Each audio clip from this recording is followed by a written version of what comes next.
Shalom Bapak Ibu dan Saudara yang terkasih, senang sekali bertemu dengan Bapak Ibu kembali di dalam renungan harian GSRI Tomang. Namun sebelum itu mari kita bersatu dalam doa. Bapa Surgawi, kami kembali mengucap syukur atas kasih setia Tuhan di dalam kehidupan kami.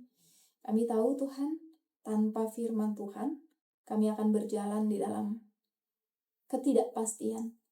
Untuk hal itulah kami ingin merenungkan firman-Mu sebagai pedoman, sebagai penuntun bagi kami di dalam menjalani hari-hari kami. Ajarlah kami untuk mengerti firman hari ini, di dalam nama Yesus kami berdoa. Amin.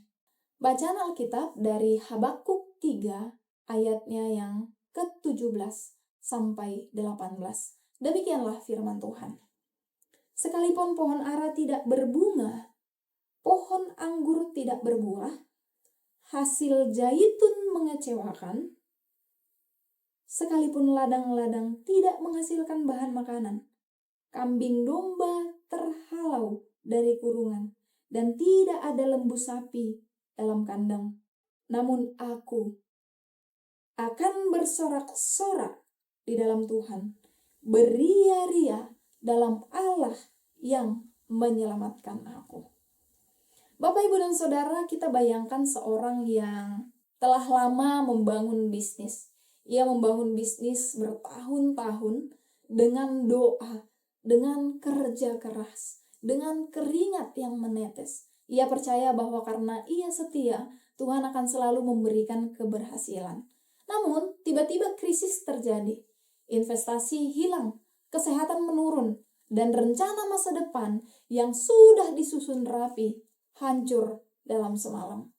Dalam situasi ini, pertanyaan yang muncul biasanya bukan lagi tentang siapa Tuhan, melainkan Tuhan, Engkau di mana? Kita seringkali membangun iman kita di atas tumpukan-tumpukan berkat. Dan selama tumpukan itu tinggi, iman kita tetap kokoh. Namun, seperti Nabi Habakuk di pasal yang pertama, ketika tumpukan itu hilang, kita cenderung protes dan bingung.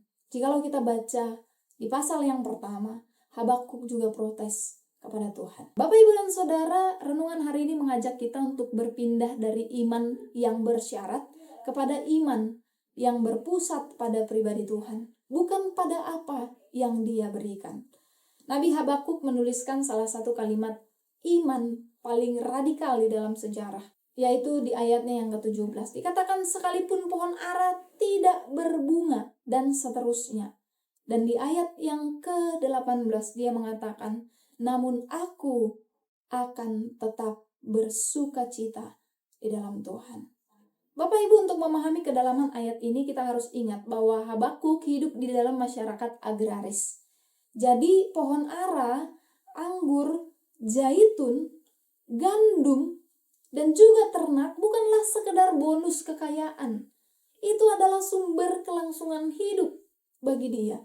Jika pohon ara dan anggur gagal, mereka tidak akan memiliki nutrisi, maka sukacita pun tidak akan ada. Dan jika zaitun gagal, tidak akan ada minyak untuk lampu dan juga pengobatan. Dan jika ladang gagal dan ternak mati, itu berarti kelaparan dan kematian sedang mengintip di depan pintu. Habakuk sedang menggambarkan skenario yang paling buruk. Kalau kita bawa ke dalam konteks masa kini, ini menggambarkan suatu kebangkrutan yang total. Ya, secara manusiawi tidak ada alasan untuk tersenyum. Namun kata kunci di sini adalah sekalipun. Kata ini memisahkan antara iman yang transaksional, yaitu seperti yang biasanya saya menyembah supaya diberkati, misalnya. Ini terpisah dengan iman yang relasional, yaitu iman yang mau menyembah karena Tuhan adalah Tuhan.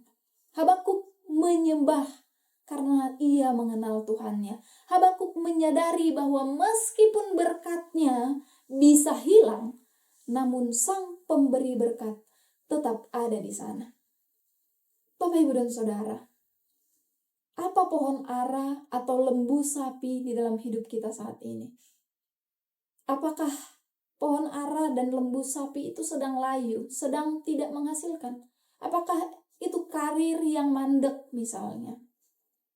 Apakah itu hubungan kita dengan sesama yang mulai retak? Atau doa yang jawabannya sedang kita tunggu-tunggu?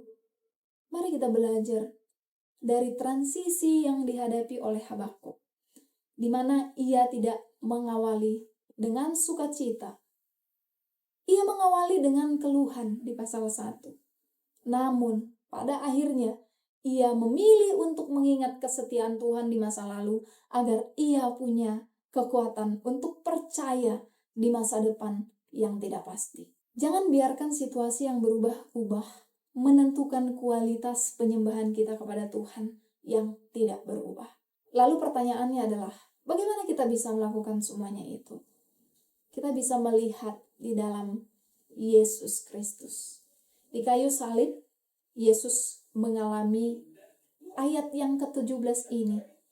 Ia mengalami hal yang paling ekstrim. Dia kehilangan segalanya, jubahnya, murid-muridnya meninggalkan dia. Bahkan ia merasa ditinggalkan oleh Bapa demi memikul dosa kita. Di Golgota seolah-olah pohon ara kehidupan tidak berbunga dan kegelapan menutupi segalanya. Namun karena Yesus setia, melalui malam yang gelap tersebut, ia bangkit dan menjadi jaminan bahwa Allah mampu mengubah kehancuran menjadi kemenangan. Habakuk berkata, Allah juru selamatku, di ayat yang ke-18. Di dalam bahasa asli, kata juru selamat berkaitan dengan nama Yeshua atau Yesus.